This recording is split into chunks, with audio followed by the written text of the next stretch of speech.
This week on Taste Utah, we're in southeastern Utah visiting Il Posto Rosso at the Radcliffe Hotel in Moab. It's aptly named for its proximity to some of the world's most beautiful red rock formations, and it's also the brainchild of Sean Foster. Over 9 seasons of Taste Utah, Chef Sean has educated us on the finer nuances of farm to table while connecting us to our food through storytelling by breaking bread at his tables. And with some of Southern Utah's most impressive tables in his portfolio, Wood Ash Rye in St. George and Sago in Kanab, to name a few, he's making sure that while we play in Utah's epic backyard, we can also expect to have some of the most delicious food experiences, celebrating time, place, people, and what we love best on this series, celebrating all things Utah food, restaurants, and hospitality. Taste Utah is always bringing you local flavors from seeds to our authentically Utah restaurants. Behind every good food story is a great people story.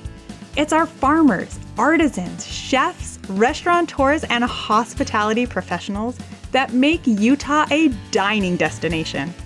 Food is a necessity, and it's how we cultivate it, share it, and experience it together that truly creates our unique community.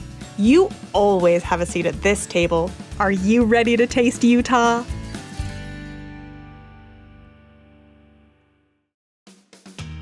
Views for days, my friends. We are in Moab and we're visiting Il Posto Rosso, which is the beautiful new restaurant inside the Radcliffe Hotel.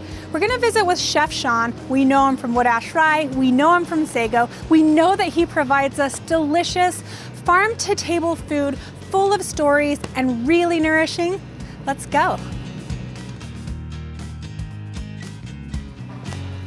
Chef. Hello. How are you? I'm great. Super excited to have you here. I mean, I'm in Moab. It's beautiful outside. I get to eat your food. Life cannot get better. I mean, Moab to me is a super special place. When we found out we were going to get the opportunity to do food here, create another food oasis, southeastern Utah. I mean, this is what you do. You bring extraordinary food to extraordinary places. Thank you. Yes. Thank you. And luckily we have amazing farms that actually help us here in Utah do that. So I mean, I want to see all the food. let's eat some food. So this is Troy Zotka. He comes in from Amangiri. Nice. From another one of our major players here in Utah. Yeah, that's a big deal. He made the mistake to come eat at our sister restaurant, Sago. Okay. And I spotted him because of the way he was ordering, and I said, do you want to do food like your own way and come play with us? And he said yes, and I said, let's do it in Moab. And luckily, he was already thinking about Moab, and so it was a match made in heaven. Yeah, tell us a little bit more about your culinary journey. I grew up in the Tahoe area. Okay. Actually, my culinary arts teacher in high school got me really into it. Cool. She got me my first job at a private country club when I was 17. And then I kind of hopped around from a couple different private country clubs up in the Tahoe area. Yeah. And then, I was about 27, and one of my actually first sous chefs called me up out of the blue, and he told me I got this job at Amangiri and need some solid help, and I didn't even look up what Amangiri was, and I was like, yeah, let's go, and I moved to Arizona. I think that's also just very synergistic of the restaurant industry in general. You have friends, you have peers, you all work together, you go your separate ways, and then it's like, I need a roster that I know I can depend on, I know I work well with, and you just give a phone call and it's like, boom. It is taking folks like Chef Troy and saying, hey, let's really get creative together. Come and do food in a way that we can both collaborate and really create an extraordinary dining experience. I've been super fortunate with the people that I get to work with, Troy being one of them. Okay. And as that story develops, others need to tell their story. And so now this is, Troy's chance with support and then the local farms and the idea of bringing Mediterranean food with fresh made pastas, handmade, local farms, everything start to finish, like from the area. Yeah.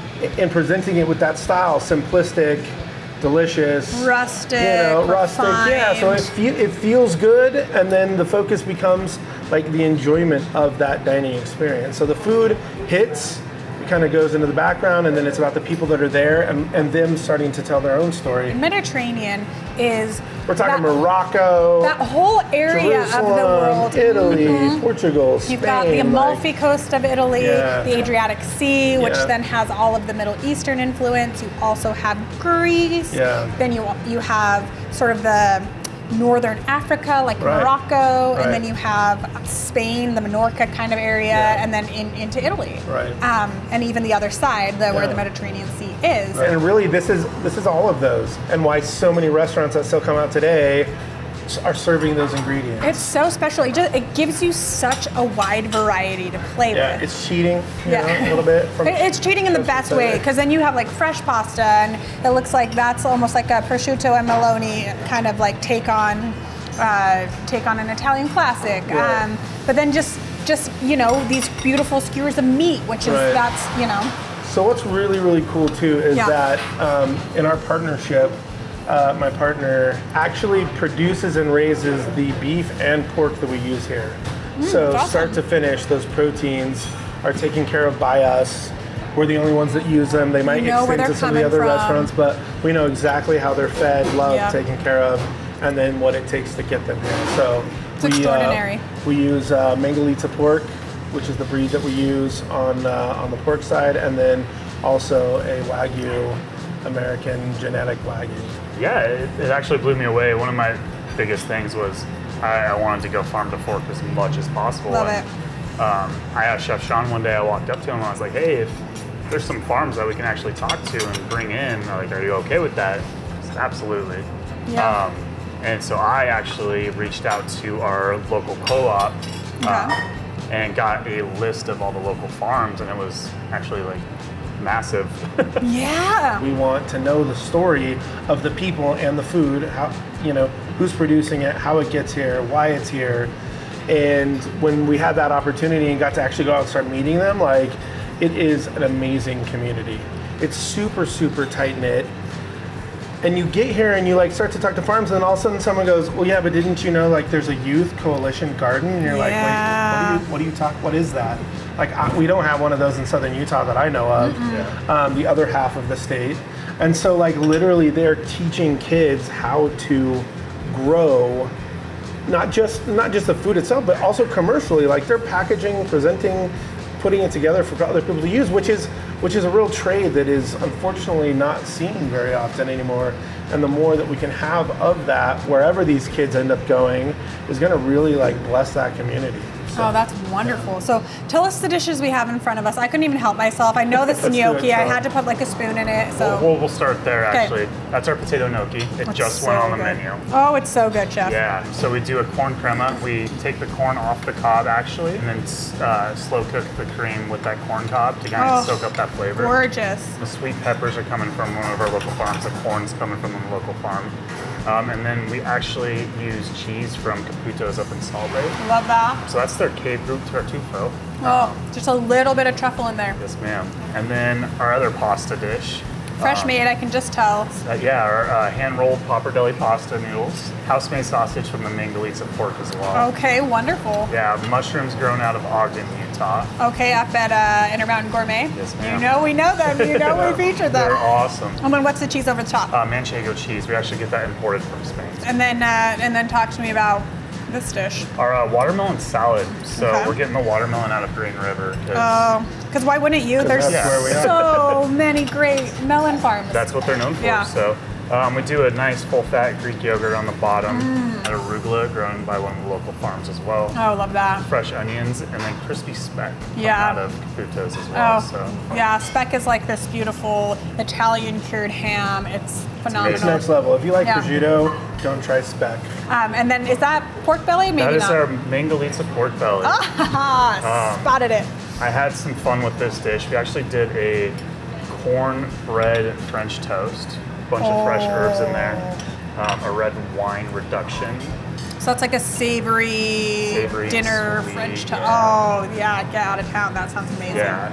And then our ribeye over there, raised by our owner, Rob Radcliffe. Wonderful. Rob Radcliffe up at Sky Farms. And then grilled that off with some koji paste, kind of helps break everything down. Love it. For people who don't know koji paste, tell So us. it's the rice inoculator that creates either like soy sauce or miso. Okay. And so they put it into a stasis by salting it. Love it. And then you can carry it, move it, and then once it hits moisture again, it starts again. So once you rub the ribeye, it starts that process of breaking down the meat, flavoring it. So you get that like dry age texture, smell, Super all those savory, things. super umami. In a shorter amount of time. Love And that. because this is like local grass-fed, it needs a little bit of that to get it like soft and tender. Yeah, absolutely.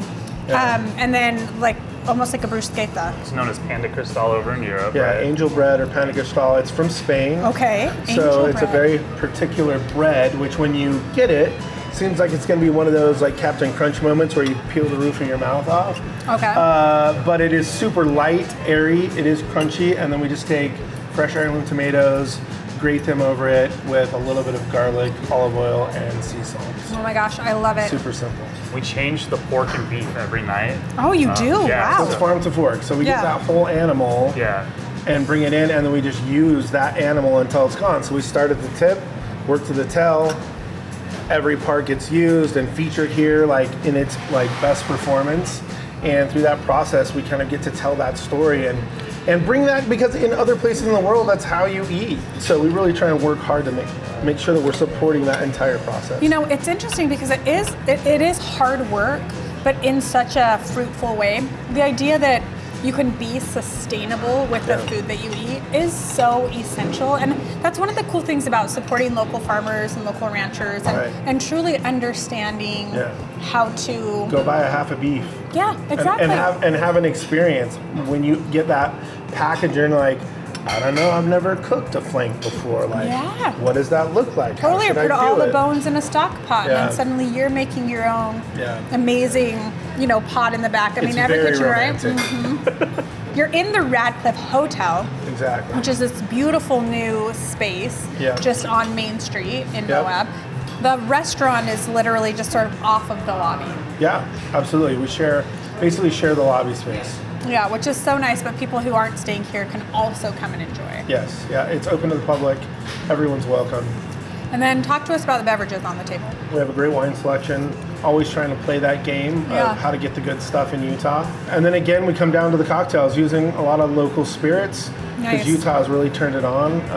The craft scene here is just extraordinary, It's, right? it's really amazing, and it is a huge surprise to most people outside of the area. It's so lovely to be able to come, like I said, come down to these spaces, southern Utah, eastern Utah, where you may not think you could get a lovely glass of wine or like Right. a craft cocktail, but it really is accessible, and it's something that you both do really well, especially here where it's like the menu really does support whatever kind of experience you want to have. And it's taking that story of, like, say this cocktail, the spice trade. So we're taking that idea of that route, which really connected Europe to the rest of the world, Mm-hmm. and then bringing it here with a local spirit, and then all of a sudden now you have that kind of marriage of those two worlds or ideas I love in that. a cocktail. I feel like chef's signaling something in. So this is our Happy little accident. our falafel Benedict. Falafel Ben. Oh my gosh. Look at how cool this is. This is falafel, avocado, Poached Poached eggs. egg. Hollandaise. Like some salivating. chili oil. We do a cashew pesto on the bottom, cashew pesto. spam, and then arugula from the local farm as well too. So Oh my gosh, that is so cool. I come from places that really focused on accommodating everybody. Yeah. And I like to eat light, but always feel full. And I think this Love is that. a great example of that. You're going to eat it, you're going to feel energized, you're going to want to go out and play, but you're not going to be weighed down by it. It's Yeah. so beautiful. Well, I think Troy doesn't really say it. Like, he makes amazing food, but he also practiced veganism, and so this really is Okay. a place for those with dietary. I say sometimes it's challenges because you didn't choose to have them. Right. Other times it's by choice. But here, like, it's celebrated, and you don't have to feel like you're out of place. And the menu is accommodating, and you do get to feel nourished no matter what that dietary preference or restriction is. I think celebrating one another and celebrating our differences and our unique natures, it really is what food is all about. It's not so much preference as it is connection and understanding. What better way to live life than trying to make people happy, I think. And we have to finally talk about the name. Il posto rosso. Lay it down for us. Il posto rosso, in any translation, is like the place of red or the red spot. And with the iconic red rocks of Moab, I thought it fit, and I thought it kind of told that initial introduction to the cuisine as well. This place really is like the lifeblood, the heart of Utah. Yeah. And that really is like, it's the place of red because it's the place of love and connection. Sure. And you get out and you really commune with Mother Nature in a way where, like you said, it's an homage to all of the thousands of years of tradition. And so I think it's a beautiful name. I think it also is indicative of the cuisine that you're serving. And listen, I love Italian anything, so an Italian name, I'm all about it. This has just been such an enriching, extraordinary conversation. I'm like so full because I ate all of that. One thing left to do. You know what I love to do? What dish you want to make? Chef, you tell me. You surprise me. Oh. Okay. Let's do it. Okay. Rock and roll.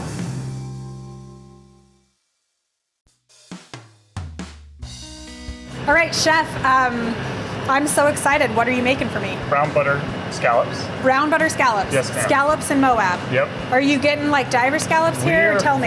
Getting them flown in from Maine. Nice. Yeah, overnighted. So. Okay. Yeah, they're awesome. They're fresh. Oh my gosh, what do you love about scallops? They're so versatile. Yeah. You can do anything with them, and actually, this dish kind of changes throughout the year from all the local produce. So right now it's corn and pancetta and our wild mushrooms.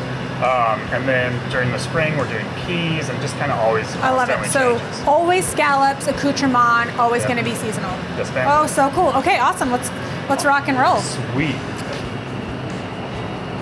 All right. So we just do pepper on ours. All right. Not even salt, just pepper now. Just pepper. They're from the sea, so there's already salt in it. They don't need salt. I love it. Going into our pasta pan.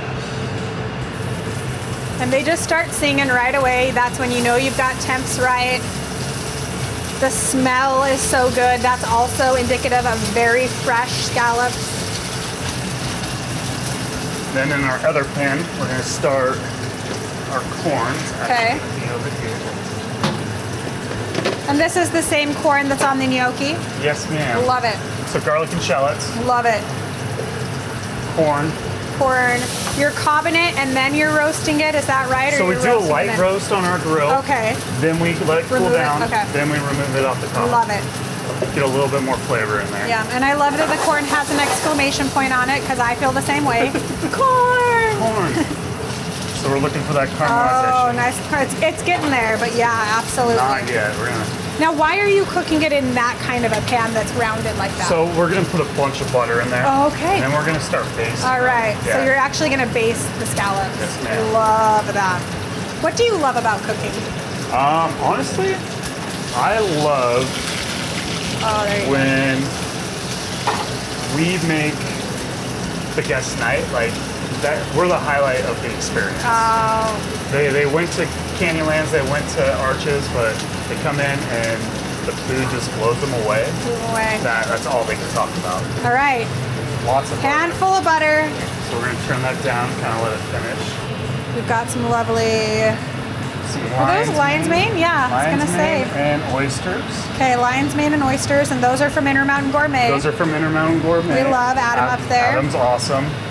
Everyone they're like, where do you get these mushrooms from? And then it's just become part of the story. So I go out and talk to tables all the time about it. That's so special. Our pancetta from Caputo. Gotta get that pancetta. And get our plate ready. I'm gonna start plating this up. Just putting the corn back, don't mind me.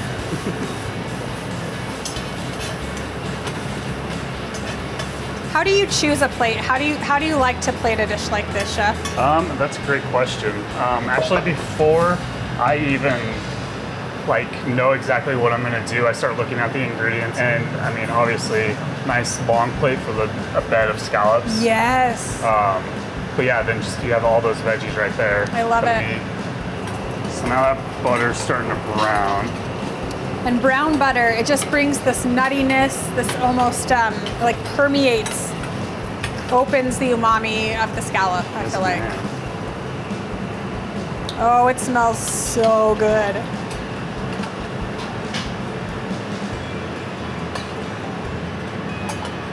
Then we take that brown butter. Yeah, because I mean, why wouldn't you? Right. It's also got all of the scallops, the jus in it, and this you would say is like one of your favorite dishes, huh? This is my favorite seafood dish. I feel like we need to get you a spoon in there, get me a spoon in there. You show me how you would eat it. So I like a little bit of everything in there, good. obviously. That's the whole idea, All right. right? So I cut off a little scallop, Love it. get all the corn, all the pancetta, everything in there. And what I love about these plastic spoons is that you have tasting spoons. It means you're tasting everything in Yes, your ma'am. kitchen, and it's so special. And you're not using the same spoon for tasting, because we don't want that. Oh, listen, like literally just cuts right through it with this little plastic spoon. Get a little lion's mane in there. It's all right. The pancetta is salty. It's also decadent. The butter, the scallop, I mean, so moist. Still the caramelization on the top of it. This is a dish I would expect to get in like LA or New York or Salt Lake City. And it's so rewarding and so extraordinary that you can get this quality, this level, this caliber of food. It feeds the heart, it feeds the body, it feeds the soul, and it tells a story. Yes, ma'am. Well, thank you so much. Thank you course. for your time. Thank you for sharing all of your gifts and talents and skills and saying yes to Moab, because we are so happy to have you in Utah. Well, thanks for having me on.